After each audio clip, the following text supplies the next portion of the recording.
I think we all saw the readout of the Secretary's meeting with Minister Dermer yesterday, which didn't really say a whole lot. So I'm just wondering if you can expand on whether you guys think that, or whether you have made an assessment that Israel is meeting the criteria that was set out in the letter. Sure. So I'm sorry that you found it unsatisfactory, but No, I didn't say it was unsatisfactory. I just said it didn't say a whole lot. let me make a couple of points. So over the past 30 days, Israel has taken a number of steps to address the measures laid out in the letter that Secretaries Blinken and Austin sent earlier in October. We continue to be in discussion with our partners in Israel about these steps that they've taken, which they took as a result of U.S. intervention, as well as additional steps that we feel that still need to be taken. Ultimately, Matt, the U.S. It continues to be the largest provider of humanitarian assistance to the Palestinian people, and we're going to continue to do everything we can to surge humanitarian assistance to people in Gaza. And ultimately, our view continues to be that the only long-term solution to alleviating the suffering of Palestinians in Gaza is bringing this war to an end, and we're going to continue to work to achieve that. The Secretary raised all this with Minister Dermer yesterday. Okay, but I don't believe I heard an answer to my question in there. Look, Matt. Are they have they met? You guys yourself set this 30-day deadline. Today is the deadline. Did they meet? Did they meet it, or did they not? So I think first, when it comes to assessing the humanitarian situation in Gaza and the region writ large, I think it's important to remember that we have constant evaluations ongoing and constant assessments ongoing about the circumstances. And first, let me just say, specifically, before I answer your question, that we've seen some steps being taken over the past 30 days. Specifically, we have seen the reopening of the Erez crossing. We have seen a new crossing at Kisufim open. As it relates to the Jordanian Armed Forces corridor, we have seen a wave of a waivement of certain customs requirement that humanitarian organizations had previously said was an obstacle. We've also seen some additional delivery routes open within Gaza, including Bani Suhelia Road, expanding the use of the Israeli fence road, as well as repairing the coastal road. We've also seen some deliveries resume and restored in the north, first to Gaza City, and in this most recent week to areas surrounding Jabalia. We've also seen the expansion of the Musavi humanitarian zone, and we have seen the institution of periodic operational pauses. This is all to say, Matt, we at this time have not made an assessment that that the Israelis are in violation of U.S. law. But most importantly, we are going to continue to watch how these steps that they've taken, how they are being implemented, how that they can be continued to be expanded on. And through that, we're going to continue to assess their compliance with U.S. law. We've seen some progress being made. We would like to see some more changes happen. We believe that had it not been for U.S. intervention, these changes may not have ever taken place. But most importantly, we want to see continued progress, and that's what we're looking for. All right. So essentially, there isn't going to be any consequence for Israel not meeting the. I certainly don't have a change in U.S. policy to announce today, Matt, but as you just heard me say, we are constantly going to assess the circumstances on the ground. We are looking for some of these steps that we've made. We want to make sure that they are sustained and expanded upon, and certainly if we don't see that, if we don't continue to see steps in the appropriate direction, we certainly will enforce U.S. law. Yeah, There's no doubt about it. But you guys were the ones that gave them the 30-day deadline. It's hard to see your answers today, such as they are, as anything other than kind of giving them a pass for not meeting the criteria that were laid out in the letter. I would not view it as giving them a pass because, one, no one is up here, certainly I'm not, saying that the situation in Gaza or the humanitarian circumstances are rosy. It is a very dire circumstance, and what we need to see is these steps acted on. We need to see them implemented. And the ultimate hope is that through these steps, some conditions have been created in which we can see things like additional aid, additional food trucks, additional measures being taken that ultimately will be beneficial to the Palestinian people in Gaza. That's what we aim to see. And as you've heard me say, and as you've heard Matt and the Secretary say previously, if we don't see steps being taken, we of course will appropriately enforce U.S. law. But correct today, me if I'm wrong, isn't that what you guys said a month ago? that is what we said a month ago, and that is And why they we have laid not- out. And they have not yet met them, because you say that they have taken some steps, but more needs to be made. In other words, they have not That met letter, the criteria by the that- deadline, the- and you are giving them a pass. Is that, I don't understand, there's no other way to look at it. no, I don't think that is true. That letter was specific about some specific areas where we wanted to Yes, see them and take have some you additional seen- Have you steps. seen those steps that you We laid have out in seen the some of letter? those steps being Some, taken. Yes, some. yes. But it didn't say some, it said all, right? Matt, the point is, more than any singular step, we outlined a number of steps that we wanted to see taken. What matters most is not just a specific action or a specific item, but the totality of the progress that we I don't understand why you see. sent the letter in the first place, but I'll let others have a crack at it. The point is, Matt, that we want to see the totality of the humanitarian situation improve, and we think some of these steps will allow the conditions for that to continue to progress. Go ahead, Jenny. But I mean, if it's the totality of the humanitarian situation, we have 8 aid groups who came out today and said that the situation has not only not gotten better, it's gotten worse over the past 30 days. So how do you square that with this assessment that you have, or non-assessment that they are in violation? Jenny, I can't speak to the kinds of assessment that these groups made. Certainly have seen that reporting. But to Matt, I just laid out some of the metrics that we saw. We saw the reopening of Erez. We But this saw just seems a like new a crossing box-ticking opening. measure. You're saying, okay, they did this, but we were told, you guys said it would be based on the results on the ground that have not borne out here. So can you talk us through the deliberation here? I'm not going to get into the deliberative process, Jenny, but specifically when we're talking about specific metrics or specific actions or things on the ground, the hope is that the operational changes that have been made through some of these things, for example, just the waiving of the customs requirement in the Jordanian corridor, or the reopening of certain crossings, the additional internal routes that we've seen open up. The hope and the desire is that things like that will make it possible for an additional increase in humanitarian aid and trucks to get to the places where it needs to go. And of course, if that doesn't end up being the case, this is something that we are constantly evaluating and constantly assessing.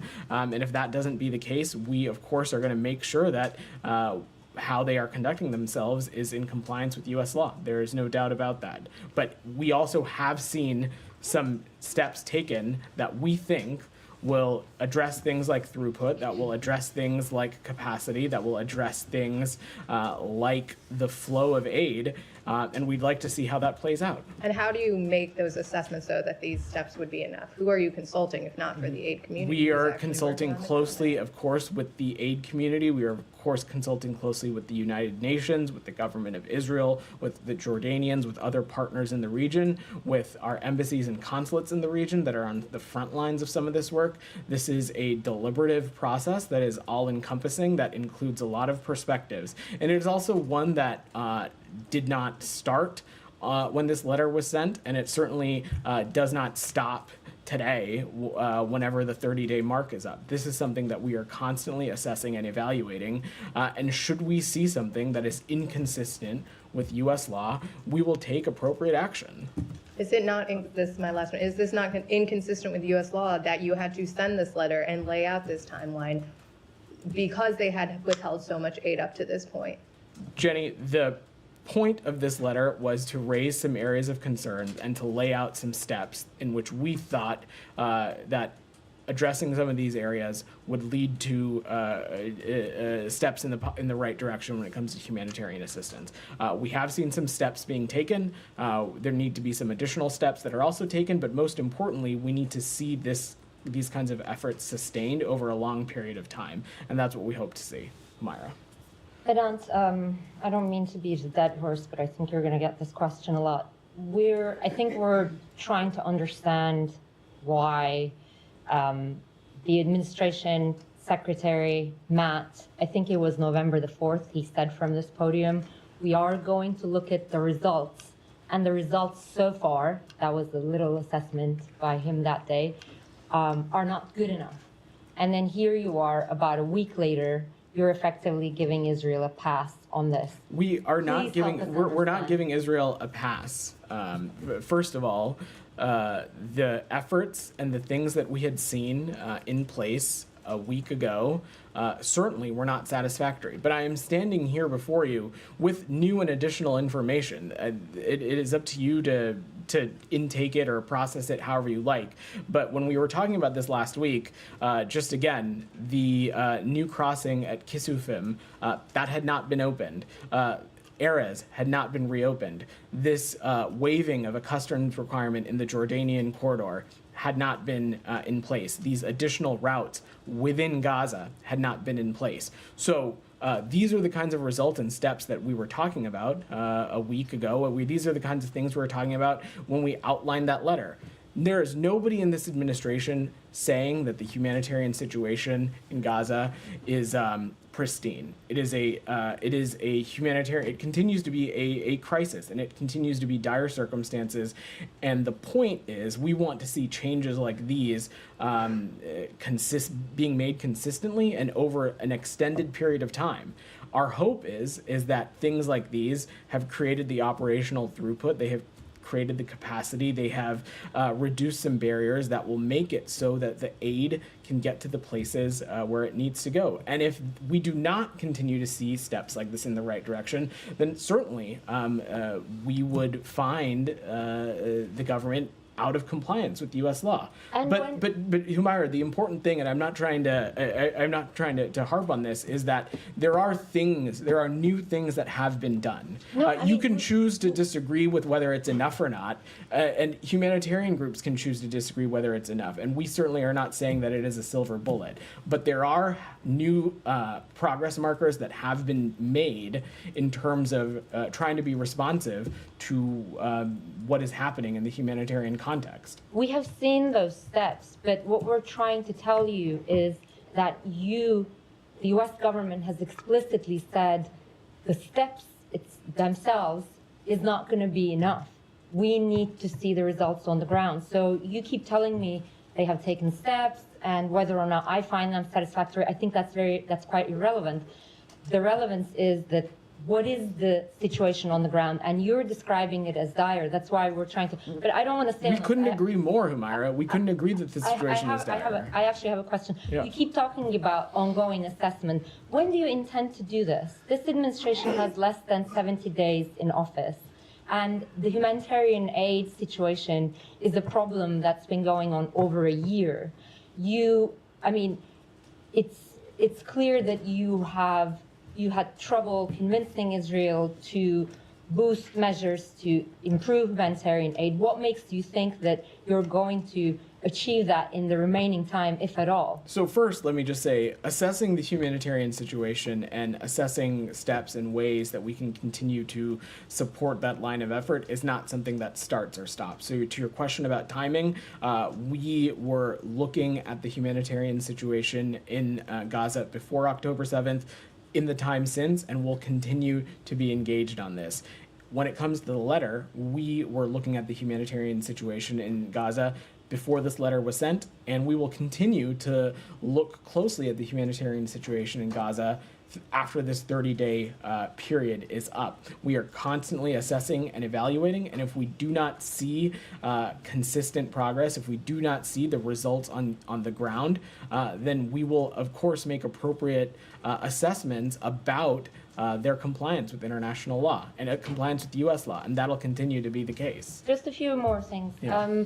What was legal bureau's input in this? I'm just not going to get into the deliberative process or speak to specifics. What I can say and what we have said before as it relates to this, these are deliberative processes that include input from not just across the State Department, but across the interagency, as well as those individuals who are on the front lines of working on these very serious humanitarian issues. Right, but given this is an assessment on whether or not a country is violating U.S. law, could we assume that State Department's legal bureau concluded that Israel is not violating I'm US law? not. I'm not here to offer an assessment or even a legal assessment on how a particular bureau made or didn't make a recommendation. What I am here to say, and what we have said again, is that we've seen some steps taken. I outlined them in detail to you, to Jenny, to Matt. What we want to see now is that we want to see these steps sustained over time, and we're going to continue to remain in close touch with our Israeli partners, the United Nations, other partners in the region, to make sure that these steps have a lasting impact on the result on the ground. And if that doesn't end up being the case, the United States will also take appropriate action. Final one, U.S. Ambassador to UN Linda Thomas-Greenfield last month said U.S. was watching to ensure that Israel's actions on the ground needs to show that it doesn't have a policy of starvation, given that you have had an assessment going on all of the humanitarian aid measures. Can you say that's the case, that they don't have a policy of starvation?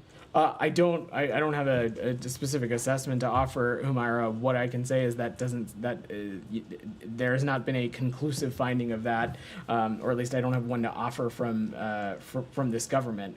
What we are hoping is that these steps, and them contributed with the additional steps that we would like to see happen, can, again, as I said to Jenny, create the space, these operational changes create the space and the capacity to increase the number of trucks, the types of aid, and to make sure that the product can get where it needs to go. And it is absolutely incumbent upon the government of Israel and the United Nations and other partners to ensure that it actually does that. And we are going to take our responsibility in this incredibly seriously, and we'll be making sure to work hard with all the relevant interlocutors to see that happen.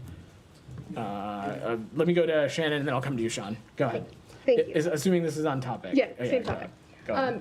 Can you, backing up a little bit, explain the logic of setting a 30-day deadline if the end result was going to be that we're hoping to have these continuous assessments, continuous improvements, even though all of those demands haven't been met? Why set the 30-day deadline? Because when this letter did surface, there was a lot of speculation that perhaps this was a way to kind of kick the ball back beyond the election.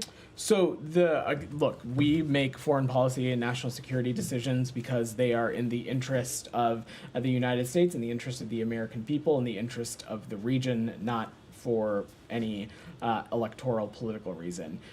This letter was sent because the Secretary of State and the Secretary of Defense had legitimate and serious concern about the humanitarian crisis in Gaza.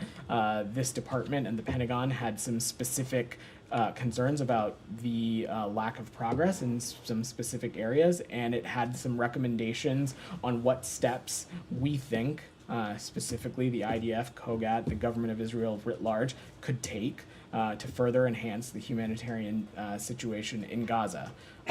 It's been 30 days. We have seen some of those steps being taken. Again, I outlined those already. There are a number of steps that we think also additionally could be taken, and we'll continue to remain engaged on those issues.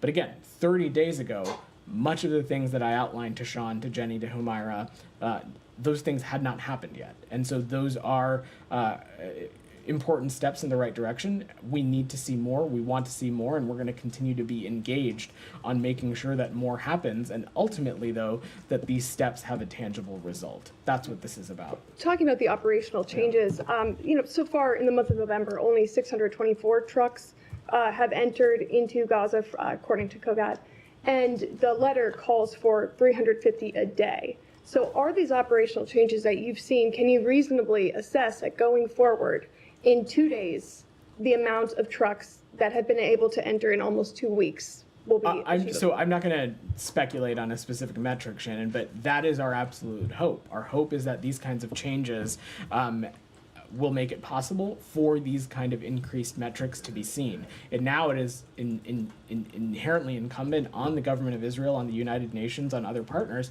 to put that into action. And we certainly are ready to stand at the ready to be continued engaged on this to get that across the finish line also. Yeah, Sean, go ahead. Can I follow up with a couple questions? Yeah. You said one thing, you said that where we were last week, that it certainly was not satisfactory. a week ago. Should the interpretation be that the things in the ensuing week that's now satisfactory? I know you said it's dire, that it's not pristine, but are these satisfactory measures essentially? These are steps that we think that are responsive in part to the letter that the secretary sent. It addresses some of the specific concerns that letter raised. Again, I'll use the Jordan corridor as an example. That letter from Secretary Blinken in Austin expressed some areas of improvement that can be made on the Jordan corridor. One of the steps that I shared with you today was an example of such a metric. There's also been additional border crossings open and additional routes opening. So there have been new things that we're seeing. The overall humanitarian situation in Gaza continues to remain unsatisfactory, but in the context of the letter, it's not about whether we find something satisfactory or not. It's that what are the actions that we're seeing. These actions that we have seen, we think that these are steps in the right direction.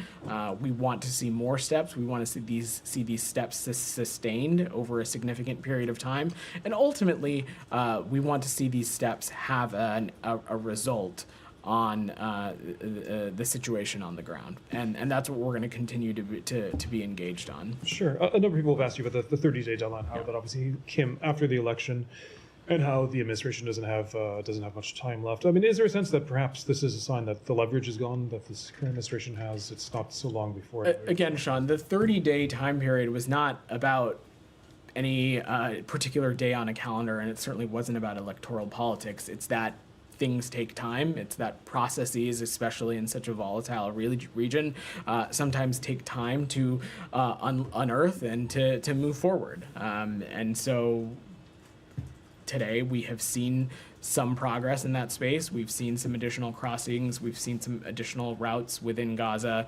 We've seen the adjustments made to the Jordan corridor. We intend to continue to work at this and see more. And just a second. I mean, but in terms of, even if it was not part of the electoral calendar, I mean, it's. But we're saying, but in terms of if the U.S. isn't taking action at this point, and the clock is ticking anyway, what makes you think that there would be any leverage that the U.S. has toward the end of this? Well, Sean, I'll just say that we all know what the election result was. I don't need to point that out to anybody. But here we are, about a week and a half after that, with some new progress points that we can point to, with some actions that the Israeli government has taken that we think would not have happened had it been for U.S. intervention. So we continue to think that our role, our engagement, our diplomacy has a space. It has a role to play. It has a serious role to play. That is at the core of what this secretary and this president believe. And we're certainly going to continue to engage and work really hard at this. Ultimately, it's at the end of the day not up to us, but we think that it was U.S. engagement that led to these progress points being met, and we're going to continue to work at it. Can I just do one slightly? Some people might ask more specifically on this. Can I just see one additional aspect on the conflict? Qatar. I'm sure you saw over the weekend the statements coming out about Qatar stepping back a little bit from mediation. Is this a disappointment? Does this show that there perhaps are not as many hopes right now for brokering something? So first, Sean, let me say a couple things. We have, going back as far as we all can remember, have been explicitly clear with countries around the world that certainly it can no longer be business as usual with Hamas. As it relates to decisions and things that are being discussed between our Qatari partners and Hamas, I will defer to Qatar to speak to that, and I'm not going to get into those private conversations. We're continuing to pursue a number of initiatives to secure the release of hostages. That work is ongoing. We have not given up hope, and it's critical to us to get a deal done as soon as possible, especially so that we can bring the remaining hostages home to their families. They have now been held in captivity for over 100 days in what can only be unimaginable conditions, and so ending the terrible suffering of the Palestinian people in Gaza also is tantamount, and we're going to continue to work at this. Our view is that if Hamas wants a ceasefire, which they claim they do, they need to engage, and right now they're not. Just a final one for me. I mean, is your interpretation that is it your view that the mediation by Qatar is basically done for the moment? I mean, do you actually see things that are ongoing, or is it? So let's not forget, Sean, that going back to, I want to say even before the summertime, Qatar, the United States, Egypt have played immeasurable mediating roles that I have no doubt will continue the role that they are going to play. I'm not going to speculate on what the potential location of Hamas may or may not mean. Again, that is not something I'm going to speak to. I will let others, I will let the Qatari government speak to their own decision making and their own engagements. Saeed, go ahead. Thank you. Going back to the letter, last week when I asked Matt whether it included a figure, a number of trucks and so on. So do you believe that these trucks were met, the number of the trucks that were stipulated in the letter were met? So I answered this question already, Saeed. Well, I literally answered that question. Okay, so you feel that it 5 was minutes met, ago. right? It was met? That is not what I said. Okay. What I said was that our hope is that the steps that we have seen taken Right. will create the operational conditions to allow such a figure to be able to enter. Right. It is incumbent on the government of Israel and the United Nations and others to make sure that we're doing everything we can to get there. And the United States is going to continue to play a role when it comes to that. It is not about one singular step or one singular metric specifically, Saeed. This is about all of these actions coming together and what that means for the humanitarian situation on the ground. Okay. Yeah. So, the letter really says either or. I mean, it was very stark, very clear in its approach and so on. So would you say that this element of it, either or, is no longer operative? It's null? There would be no action taken if Israel backs down on the aid and so on? That is the opposite of what I just said, Saeed, Again, in that this is an area that we are going to continue to pay close attention to. Right. And if we do not see consistent progress in this space, if we do not see progress that we find to be satisfactory, we of course are going to continue to, and we will enforce U.S. law, and we will make sure that we're doing so appropriately. This is not at all an announcement that the United States finds the humanitarian situation in Gaza satisfactory, or that it's great or significantly improved. That is not the case. That's not the reality of the ground. The letter that the two secretaries sent was specifically about areas that we had some specific concern, some suggested steps which we outlined that we thought would help address the humanitarian situation. We have seen some of those steps being taken.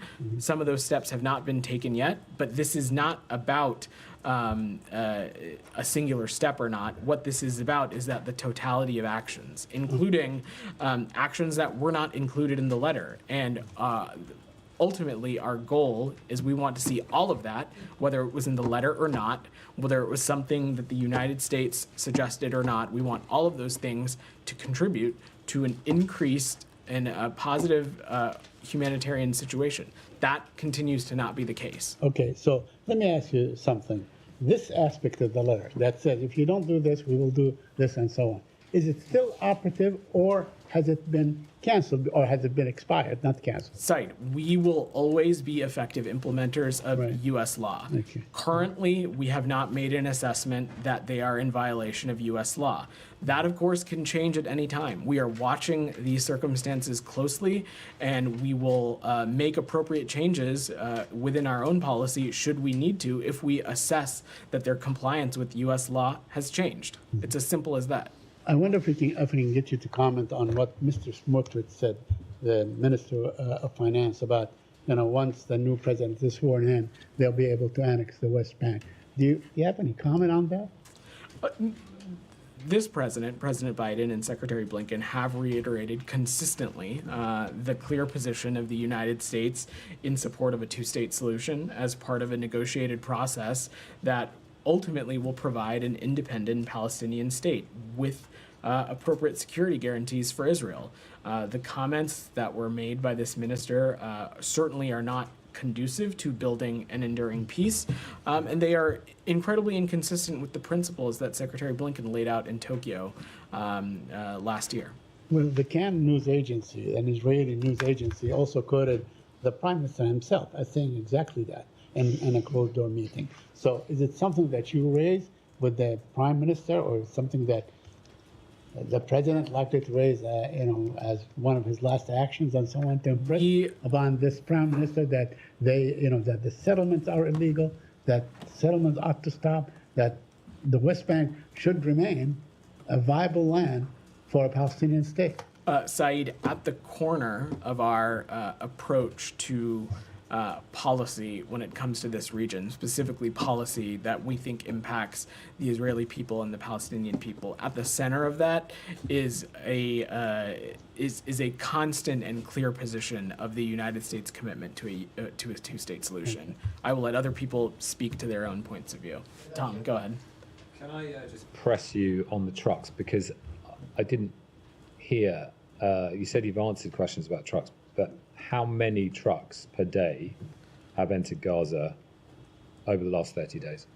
I don't have a specific number over the past 30 days for you, Tom. And isn't that was a pretty profound part of the letter, which said, surge all forms of humanitarian assistance throughout Gaza by enabling a minimum of 350 trucks per day. So over the course from November 1st through November 9th, I don't have updated metric beyond that, but at least from November 1st to November 9th, we have seen 404 trucks cross into Gaza. Again, Tom, the point is not that this number is satisfactory. We certainly don't feel it is. But the point here is that some of the steps that we've seen taken, it is our hope that those steps have created the operational conditions to allow for an additional influx of trucks, to allow for an additional influx of aid. It's not what the letter said. The letter says enable a minimum of 350 trucks per day to enter Gaza. And this is in the context of a letter that says you've got 30 days to do it. And failure to demonstrate a commitment to this may have implications under US law. The United Nations says an average of 37 trucks a day have entered in the month of October. That's 1/10 of what you've asked for. Certainly, there needs to be more progress when it comes to the metrics for trucks, Tom. But again, the point that I was making, and I'll reiterate it here, is that our hope is that these kinds of changes have allowed for the operational adjustments to see an additional influx of trucks and to see if that metric can be met or not. And if it is not, of course, we're going to press and continue to raise this with our partners in Israel. And ultimately, as you heard me say, the government of Israel and the United Nations have a responsibility to do everything they can to make sure that that number is met. As you just heard me say at the top of this, we have seen, this reopening of Erez, this new crossing at Kisufim. We've seen some additional routes open up within Gaza. These things we think will help. Will hopefully help create the space to allow that to happen. Yeah, I mean, I've heard that about the measures, but I'm just asking about what you demanded in the letter. So then we had end the isolation of the north. That was a specific demand in the letter. Have the Israelis ended the isolation of the north? We have seen some restoration of deliveries to the north that had been closed for a few weeks. First, as you heard me say, to Gaza City, as well as this week into some areas surrounding Jabalia as well. Well, you said around Jabalia. You didn't say in Jabalia. Areas around Jabalia and then first to Gaza City. So that's not inside Jabalia, which presumably remains under siege. Tom, I'm not going to get into a specific tit for tat on every item in the letter. The letter was a suggestion of steps that we think that they should take. We outlined a number of steps that we wanted to see take place. We have seen them take significant actions. Ultimately, what matters is not one specific step, but the totality of actions, including actions that, as I said to Saeed, were not even necessarily laid out in the letter or not. And whether all of those together lead to an increase in humanitarian assistance, that's what we're looking at, and that's what we're going to continue to pay close attention to. But it's important, isn't it? Because there's 100,000 people trapped in that besieged area, according to the United Nations. Where they say there's been no food, there has been no water, there have been daily and repeated denials of humanitarian convoys by the Israeli authorities, which seems in stark contrast to what you're suggesting. On UNRWA, the letter also says that the Israeli authorities should do everything to prevent this legislation that would ban UNRWA and prevent contact with UNRWA. Now they've clearly ploughed ahead with that and ignored that too.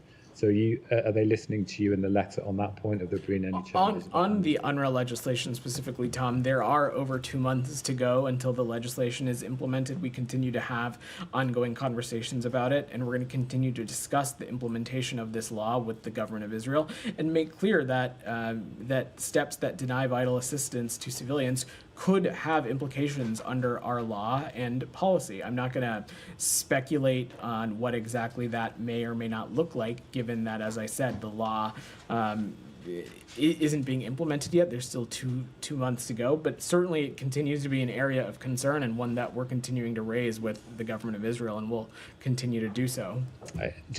I mean, isn't there a profound point here? What you were trying to do was end a siege around northern Gaza that was trapping 100,000 civilians to prevent them starving to death. And we've heard now Joseph Borrell, EU Foreign Affairs representative, saying the use of hunger as a weapon of war is against international humanitarian law in relation to northern Gaza.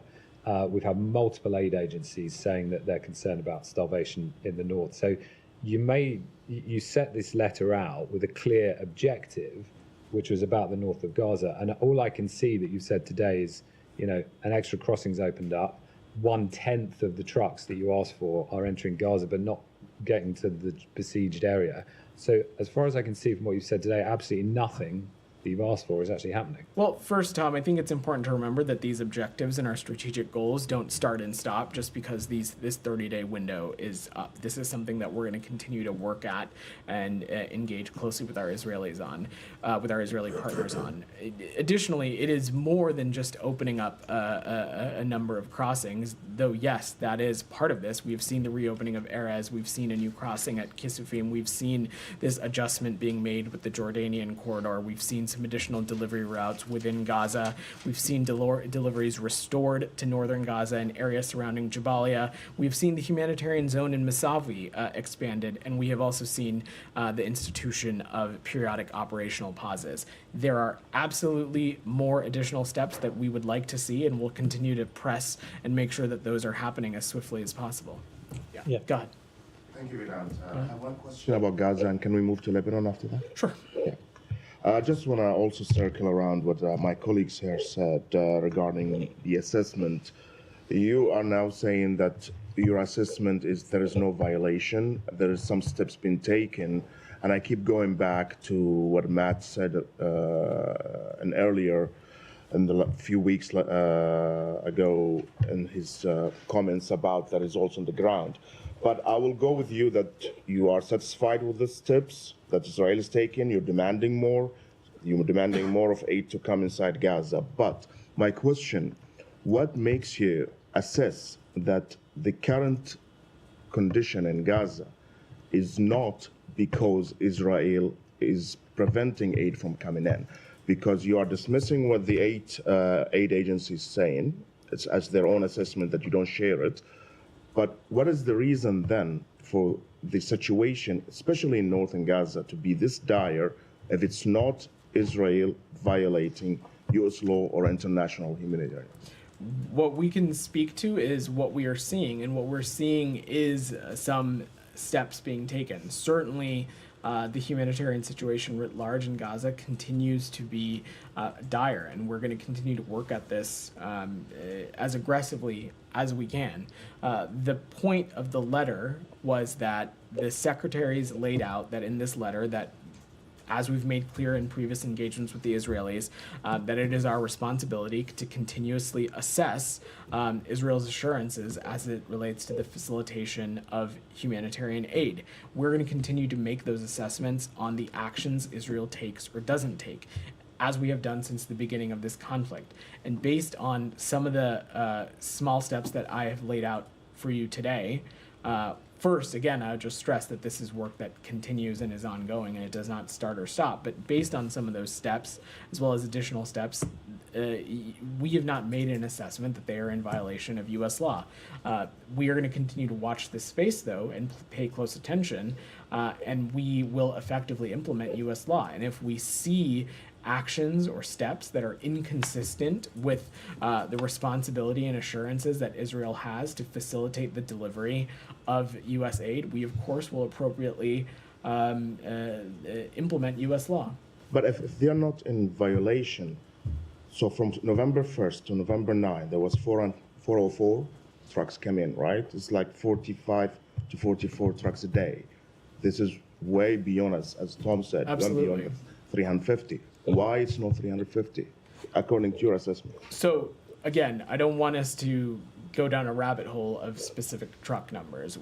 What our point of view is that some of these operational changes that they have made, that I have outlined in great detail now at this point, we believe that it should be possible to increase the number of trucks that makes it into Gaza every day. It is now incumbent upon the government of Israel, the United Nations, and others, now that there are these operational changes that we think can help with throughput, can help with delivery within Gaza, that can help with getting the aid where it needs to go. Our hope is that with those changes, we can see that number achieved. Before you move to Lebanon, can I just ask you, Yeah. why did you bother to put in 350 trucks a day if it doesn't matter? I'm not going to speak to the. I mean, you keep saying you're not going to speak to specific metrics, but you guys are the ones that made those specific. We didn't. We didn't give the Israelis 30 days to do all this stuff. You guys did. And now those 30 days are up. And as you've heard from everyone so far, and these aid groups that came out last night, they haven't met them. And all of a sudden you say that the metrics that you put out don't matter. I had never said that they don't matter. What I said You was. just said rabbit hole. I mean, these are metrics exactly like you put out. It's not a rabbit hole. Meaning I don't want to take up time getting into a specific tit for tat on like truck numbers. Well, you then can't why take did you time. put them in the letter? You can't take Those time. metrics, It's really important. the metrics and the number of, let me just be very clear. The metrics and the number of trucks getting into Gaza every day absolutely matter. It is, I said that to him because I did not want to get into a specific technical conversation on inflows and outflows. I don't have more updated numbers for you beyond the ones what I said to Tom. Matt, the metrics absolutely matter. The point that we are making, the two broad points that we made is that one, on specific truck numbers, we think these operational changes that we've made can help get us to that goal. That's the first point. The second point is that all of these steps, and even the steps that have yet to be taken, and even the steps that maybe were not even laid out in the letter, the point is not about specific steps. It is about what the totality of their contribution is to the humanitarian situation in Gaza. That's what we're focused on. But just one Go more ahead. thing. When you said we're going to continue to make those assessments, can you point us to one assessment on any kind of IHL violation that the administration has done since the beginning of Gaza war? Humaira, since October 7th, when we have seen certain things take place that are inconsistent with perhaps maybe how we would have gone about such a endeavor, or they are inconsistent with international law, we have raised those and addressed those specifically. Oh, you have seen things that were what- inconsistent with IHL? What I'm talking about specifically is incidents that could potentially Right. have had components of that. An example I would give is the incident involving World Central Kitchen workers. When that incident happened, we were very quick to stress the importance of the need for further deconfliction mechanisms, for greater communication. So when we have seen things, Humaira, we have raised them directly with our Yes, partners you in raised Israel. them, Vedant, but you're saying we're going to continue to make those assessments. And I'm asking you whether, like, I have not seen any of those assessments. Where are those assessments? Those processes, Humaira, are ongoing, and they have been ongoing. We've spent a great deal talking about the many lines of efforts that the United States has to assess those kinds of processes, and that work will continue. Just a broad question. Are you at all worried that this will have an impact on U.S. credibility? You have clearly put out a letter, laid out specific criteria, and gave a specific deadline. And right now, you are basically not making an assessment line by line, or you're effectively saying, oh, that deadline was just to encourage them to take some steps. Are you worried at all that this might hurt, U.S. credibility? Because you don't seem to be following through. First, I think you're putting words in my mouth. I did not say that. Number two, let us not forget and lose sight again, and I spoke a little bit to Sean, that some of the steps that we are seeing being taken are a direct result of U.S. intervention. Over the course of this entire conflict, we have seen steps that are undertaken because of U.S. intervention and the role and the kinds of engagement that our diplomacy has had. So that I take that to mean that we are credible voices and we continue to be credible actors in the region. And time again, what we have found to be true through our engagement in our diplomacy is that perhaps interlocutors may disagree with the United States on policy, may disagree with our approach, may disagree with a policy that other countries are pursuing. But time and time again, we hear the call for the United States to continue to have a seat at the table and for the United States to continue to engage. From the immediate onset of October 7th to now, there have been a number of instances in which our engagement has unearthed results as it relates to the conflict, results as it relates to humanitarian aid, what have you. Can Go I ahead. go to my question on Lebanon? Okay, I imagine Michelle also wants to go to Lebanon, but go ahead. There have been reported now circulating in the last couple of days that a deal or some kind of deal in Lebanon could be reached. Lately now by journalists are quoting the special envoy Hochstein that we are very close to reaching a deal to cease hostilities in Lebanon. Can you elaborate on that? So look, I'm not going to speculate on what's in the press reporting and not. What I will say is that ultimately we feel strongly that the only viable path as it relates to Lebanon is a durable peace, is one that has a diplomatic resolution, one that gives a viable path to a durable peace and security in the region, one that, you've heard us say this before, creates the conditions for civilians to be able to return home on both sides of the border. But I am not going to get into the specifics of the process and the negotiations beyond that. My last question is that what has been reported that the Israeli demands is for Hezbollah to abide by the 1701 your resolution and withdraw above the Litani River, disarm, and the Israelis be able to go back to their cities and the towns in the north. Hezbollah yesterday said that nobody is talking to them regarding any deal coming around. They know that there have been some diplomatic movements around, but nobody's talking to them, and they will never disarm. Does this give you any hope? Well, that sentiment is exactly why you and I are even having this conversation, because in 2006, 1701 was pretty explicit in what the expectation was. It was to withdraw up past the Litani River and for Hezbollah to disarm. We have yet to see that, and that is why we continue to be in this place where we are. We continue to be engaged on this. It is no secret what the United States, what the government of Israel, what other multilateral institutions want to see happen as it relates to Lebanon. It certainly should be no secret to Hezbollah. We've been talking about this pretty consistently for some time. We want to see 1701 effectively implemented. We want to see it in place. And we continue to believe that a diplomatic resolution that is encompassing of that certainly is the only way that we're going to get to the conditions we need so that, as you noted, civilians can get home. Michelle, go ahead. Do you see any role that Russia can play in the diplomatic solution in Lebanon, especially that an Israeli official has visited Moscow, and can you rely on Russia to prevent Iran and the Syrian regime from smuggling arms to Hezbollah to Lebanon? Look, I will let Minister Dermer speak to any of his travels as it relates to Moscow. I'm certainly not going to get into that. And additionally, I'm not going to speculate on what kind of role Russia may or may not play. And Israel started to talk today about the second phase of the war in Lebanon. Are you aware of this?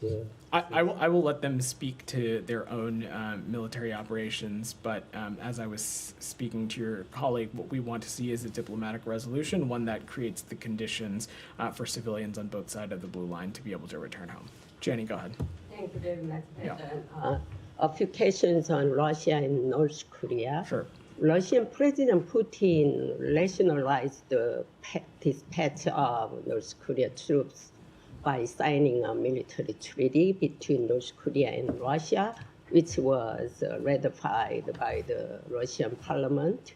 He also said the joint military exercises would be possible between North Korea and Russia. What is your reaction on this? So, you've heard us talk about this before, Jenny. We are incredibly concerned by Russia's decision to turn to the DPRK to supply soldiers to continue their brutal war against Ukraine. Today, I can confirm that over 10,000 DPRK soldiers have been sent to eastern Russia, and most of them have moved to the far western Kursk Oblast, where they have begun engaging in combat operations with Russian forces. Russian forces have trained the DPRK soldiers in artillery, in UAV, and basic infantry operations, including trench clearing, which are critical skills for frontline operations. However, Russia's battlefield success using these DPRK troops will in large part be dictated by how well the Russians can integrate them into their military. Some of the challenges they would need to overcome are interoperability, the language barrier, command and control, and communications. The United States is consulting closely with our allies and partners and other countries in the region on the implications of this, on these developments. As you still all know, the Secretary, of course, is on his way to Europe for engagements at NATO and the European Union, where I have no doubt this topic will come up and be discussed, and will continue to consult appropriately in close coordination with allies and partners. And at the direction of President Biden, we're continuing to surge the security assistance that we are providing to Ukraine as well. You said that 10,000 troops, but this weekend President Zelensky said that they were fighting 50,000 Russian troops, including North Korean troops.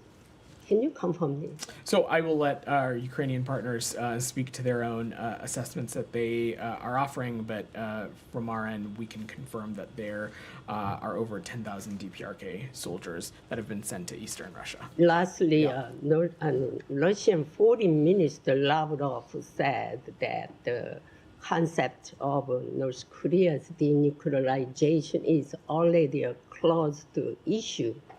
How will the United States achieve denuclearization on North Korea? That continues to be at the cornerstone of our approach to the DPRK. We want to see the complete denuclearization of the Korean Peninsula. We're continuing to engage trilaterally on this as well, in close coordination with the ROK and Japan, as well as other Indo-Pacific partners on this. Leah, go ahead. Yeah. This Thursday, Peru's massive new Chinese-funded Chancay port will be inaugurated. What security and political concerns will the U.S. have about this port? So, look, I will let our Peruvian partners speak to any infrastructure projects that they have. Again, our longstanding belief has been that it is ultimately for countries to choose and to dictate their own foreign policy. What we are focused on in our bilateral relationships with countries around the world, whether it be Peru, whether it be someone else, is what the United States and what a partnership with the United States can bring for not just the people of the United States, but also the people of Peru. The president, the secretary look forward to heading to Peru later this week for the APAC meetings. It'll be an important fora to discuss and engage on some really important issues, especially around trade and economic and energy issues, and we'll let those conversations play out. Go ahead. Thank you so much. About Bangladesh. Yeah. How does the U.S. view the recent action preventing Awami League activists from organizing a political rally in Dhaka on November 10th? What message does the U.S. have for the interim government led by Dr. Yunus and his supporters have previously advocated for freedom of speech and assembly? So we support the freedom of expression, peaceful assembly, and association for all, including dissenting and opposition voices. These freedoms, in our point of view, are essential elements of any democracy. We routinely communicate that support to all our partners, including the interim government of Bangladesh, and upholding and protecting these freedoms for all Bangladeshis is necessary to ensure a true democratic future for the country. Thank you so much. A recent report says that they've removed press credential for 184 journalists in Bangladesh, including the bureau chief of Associate Press. What step is the U.S. considering to address this restriction on press freedom to support the rights of safety of journalists in Bangladesh under these circumstances? Just to give you one information that recently the Committee to Protect Journalists already sent a letter to Dr. Yunus. What is your statement on that? I'd not seen that reporting. Of course, if it's true, would be unfortunate. It is our strong point of view that an engaged free press is vital to covering any situation, including, of course, the situation in Bangladesh. Press freedom and media freedom is important to the president, important to the secretary, and we would encourage and want to ensure that the rights and freedoms of all journalists are being appropriately respected. Shannon, go ahead.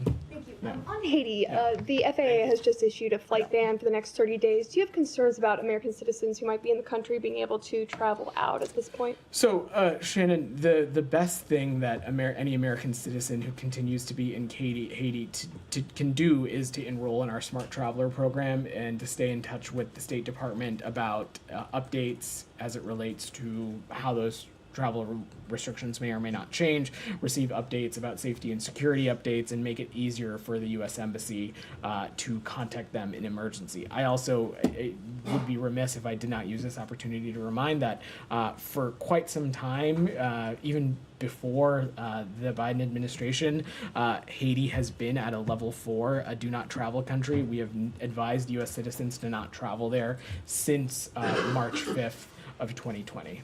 Does the State Department still support the work of the Transitional Council in Haiti? That we do. So as many of you guys saw, we put out a statement on this earlier today. We welcome the TPC and the new Prime Minister and their commitment to release a joint action plan outlining their vision to improve the security and governance in Haiti. We look forward to working with the newly appointed Prime Minister, and the acute needs of the Haitian people, in our point of view, requires the transitional government to prioritize governance over personal and political interests, and we'll continue to be deeply engaged on this. Julia, go ahead. Yeah, go ahead. Yeah.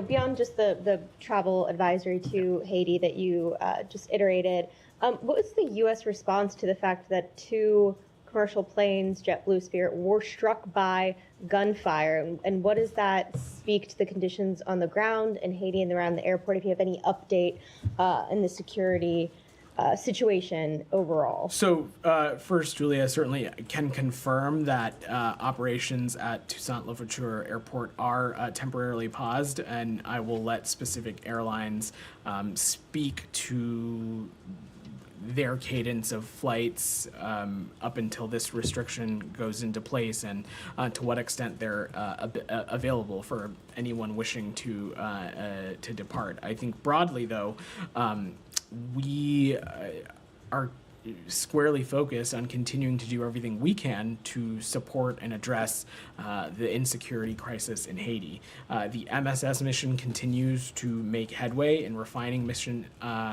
strategy, focusing on interoperability with the Haitian National Police. We intend to provide nearly $628 million in financial and in-kind support to the MSS mission. This would include armored vehicles, radios, night vision goggles, and drones. We are also pursuing the government of Haiti's request to transition the MSS into a UN peacekeeping effort, so the support of the MSS mission can ultimately be sustained over a long term, and ultimately our hope is that it paves the way to security conditions that result in holding free and fair elections. Yeah. All right, guys. Thank you. Thanks.